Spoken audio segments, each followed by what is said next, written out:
Especially with the no cut thing. We were all in. Adonis. Adonis. I'm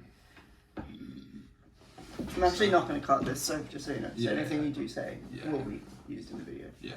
I feel like I was giving you your Miranda rights. Oh, don't worry, I'm not going to cut mine either. I'm not recording right now. I was going to say, yeah. But you probably should cut this because, like.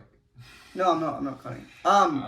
So today I'm going to talk to you about anxiety and Cool. mainly the idea of how to get out of your head, and the only way to do that, in my opinion, is to, in a sense, white knuckle through, as in like be uncomfortable. And that's the only way that you can actually get out of your head and out of the anxiety and everything that you say. We're playing footsies. Out of any situation that causes you discomfort is to, accept that you are uncomfortable and to push through no matter what. Yeah. And I give my example quickly before we go on to yours about how you were able to, how it has helped you in terms of being uncomfortable and how that's helped you. Like, I love being uncomfortable. yeah, right. Actually, yes, cold showers. But yeah, my example would be that when I was having panic attacks quite regularly, that I went into the city, and I remember having one very vividly where I couldn't really drive. Like, it was pretty dangerous. I was pulled over at the side of the road, and my girlfriend at the time, was like trying to reassure me and all this sort of stuff. And I had this thought in my head that I should just go home, because for me, being at home in my bed, under the covers, sleeping, was like the only time that I could relax. It was like my safe place. Yeah. And more than anything else in the entire world, I just wanted to go home. And like, I was in control at that moment. Like, I could have just turned the car around and just gone home. Mind you, I couldn't really drive. That would have probably been a bit dangerous. But, at the end of the day, I could have made that decision and just gone home. I could have taken an Uber. But you didn't. But I didn't. That's why we're here today. And that's why we're here today. And that's what I wanted to talk to you about, is that going and facing that, being okay with being uncomfortable, basically. I remember that time that I went to do the rest of the things I was supposed to do that day. So we went to like a market and all this sort of stuff. And feeling very uncomfortable. Just being shaking the whole time and stuff. But me sort of just like, as I say, white knuckling, right? Like, we're clenching your fist through it and just going through no matter what. And it, it made me think, and I remember journaling about this that night, but it made me think, what if I actually did come home? What would I have actually achieved? I had a panic attack. If I came home and just slept, do you think next time I was trying to go out of the house would be easy? No. Like, it would have been difficult, if not more difficult. Yeah. Hopefully it doesn't hump the bed again. But Not again. not again. But yeah, it would be just as difficult to try and actually, get out of the house again. But if I stayed where I was okay with being uncomfortable, and then went home, I'd feel a lot more proud. Yes. And yeah. So I just wanted to push through. If there's any thing you have to, discuss about that with your own experience, because this Christian, by the way, his YouTube channel below, but because you've had some experiences with anxiety as well.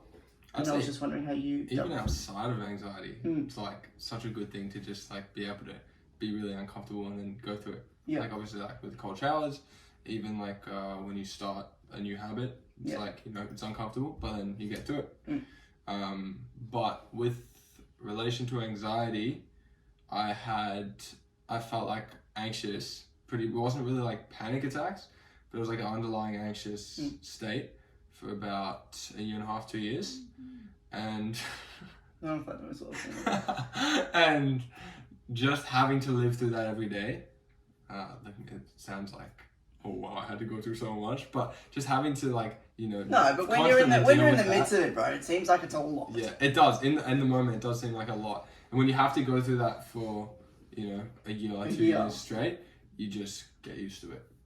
That's simply it. You just get used to it. So you're saying is that you got used to that feeling, accepted it and just and then let it go. And let it go. Yeah. I think rather than focusing on it and freaking out. Well, no, I did that a lot, but Right. I learned to live with it. I learned to not even live with it, but I learned to accept it and let it go. Whereas there was a stage in my life where I was like, oh my God, I'm so dizzy and the lights are so bright and all this, and why is this happening? I'm researching and it's like, you know, nothing good comes up. Nothing good happens. Just don't do it. Don't Dr. Google, bro. No, don't do not that. a good doctor. It's not a good idea. So, yeah, it was during the beginning stages of my anxiety, it was a lot of that. It was, how do I fix this? I need to fix this ASAP. And I held that mentality for a long time. I reckon like 6 months to a year. And then I was like, you know, I can't do anything about this. Like, I've tried this and this and this and this. Really, looking back, I didn't try all that much, but it felt like I've tried all these things when really I needed to fix my life in a sense. Yeah. To just to get through it, to just like not focus on it. Yeah. In a sense, it was kind of an acceptance of how you felt rather 100%. Than a resistance. Right? 100%. And then once I accepted it, I learned that like, oh, you know, maybe I just feel this way because of this and because of this. Yeah. And that's when you were actually able to make sense of what was happening. 100%. Because I remember the same thing is that I would be all up in my head when it was happening, and it was like I was trying to figure out why it was happening, but you could never get any mental clarity when you're in that state. No. Even if you cope, you cope with yourself with copium, you know. You're just like, oh, it's because of this, but it's not. Like, it's actually not. It ends up being completely different. Some childhood trauma, like legit, like could even be that triggered it. But in the moment, you're like, oh, well, I just feel sick, and I had food poisoning. No, bro, you don't. Like, that's what I used to do though. I used to go, I got food poisoning. Yeah. Well, and then it turns out it wasn't that. Be like, oh, my heart is racing so fast, I'm gonna die. Yeah. Bro, I'm still here, so I didn't die. But Yeah. I think one thing that I found really helped me with the anxiety was obviously just living with it and accepting it and letting it go. But a part of that process was expressing that through my music. And like I showed you a song before, a couple songs I made, Disconnected and Over Right Now in particular, 2 songs that I made about anxiety. I made a lot of other ones that will probably never be seen or heard. But just having that outlet, outlet for it, like really helped. Because I would be like, okay, I'm really anxious right now. I don't want to be in this state. What can I do? I will distract myself. Yeah, of course. Yeah. It's like I will just put be all on of the my computer energy for 4 and hours. attention to something else that isn't that. And then it was also the thing of like making a terrible thing, like this big fear of anxiety, making these anxious thoughts and my feelings and all of these things that are just shit and turning it into something. Like really nice. Yeah. It's like just transforming that terrible feeling into something good. Yeah. So that was a big part of it as well. But yeah, what is Bailey doing, bro? Sorry guys, our dog. Okay, he's alive. Alright. Anyway, I was gonna mention something to you that, in my experience, what I did was bro, what is actually wrong with this dog? Anyway, what I did was I would channel my anxiety, because I remember when I would have this overwhelming sensation of dread and death that I would sometimes it would be too overwhelming that I couldn't write, for example. Because what I did is I would journal. Journaling helped me. I never did that. Tenfold. Throughout the whole thing. So, I maybe did it once or twice. But so this is just a recommendation to anyone who's going through and in that similar situation, because what you said is very true, and I would completely agree. You need an outlet. You need something, a way of expressing how you feel. But there are times, I remember, where it was just like too much. I couldn't even write. Yeah. And I just wanted to say, I found that if you put on like your phone, literally just record, or like a voice memo, or record yourself and put the phone away, and then just speak how you feel. Because you can like talk yourself out of a situation, which is, you know, obviously it's like, for an example, right? If you want to talk to this attractive girl at the supermarket, you can easily talk to yourself out of that situation. You can be like, no, she won't. She'll reject me, and just walk away. You reject yourself then. Yeah, right? you reject yourself. Reject yourself, right? Same sort of thing is when you are having a panic attack. you can talk yourself out of it. And just like think about the facts and like it's an adrenaline rush. Yeah, Nothing's bad is gonna happen. Yeah. So yeah, that was today's video, just on being comfortable with being uncomfortable. I think that's the main. Have a cold shower. Have a cold shower, guys. But yeah, it's definitely a skill. I think is like you have to level up in. It's like a muscle, right? When you work out, you're not going to be super strong with it. You have to.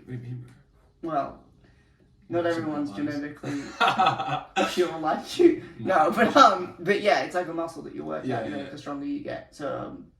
Yeah, you just gotta push through it. No matter what life throws at you, you don't really have a choice. Like you can't. Well, otherwise, what, you're gonna stay in your room all day? And exactly. Be a fucking degenerate. Like, exactly. No, that's not what you're gonna do. Which is not what you want to do. You don't want to do that at all. And I used to do that a lot. If you tell me you want to do that, bro, you're fucking lying. You're fucking lying. Just do something productive that helps, that gives you some type of outlet. A lot of people use the gym for that. I found music was really helpful. But I think there's like so many things you can do. There's like journaling. Like journaling is really good as well, but yeah, I think it's just good. Even just talking to someone. Literally. Like literally anything. Yeah. Just have an outlet. Because when you have these things like built up in your head, it just like, I don't know, it builds up so much more than if you just, that makes no sense. When you have these thoughts and ideas and fears building up in your head, they just need to be like, released, right? You can't like bottle them up. Yeah. Yeah, you can't. That's right. They'll just otherwise, yeah, and that's what happens most of the time. That's when you spend all day in your bed. Yeah, that's when you spend all day in your bed. That's not what you want. Yeah. We want to be productive people. Bailey's got a sock. Bailey's got a sock. All right. Well, we're gonna end the video there.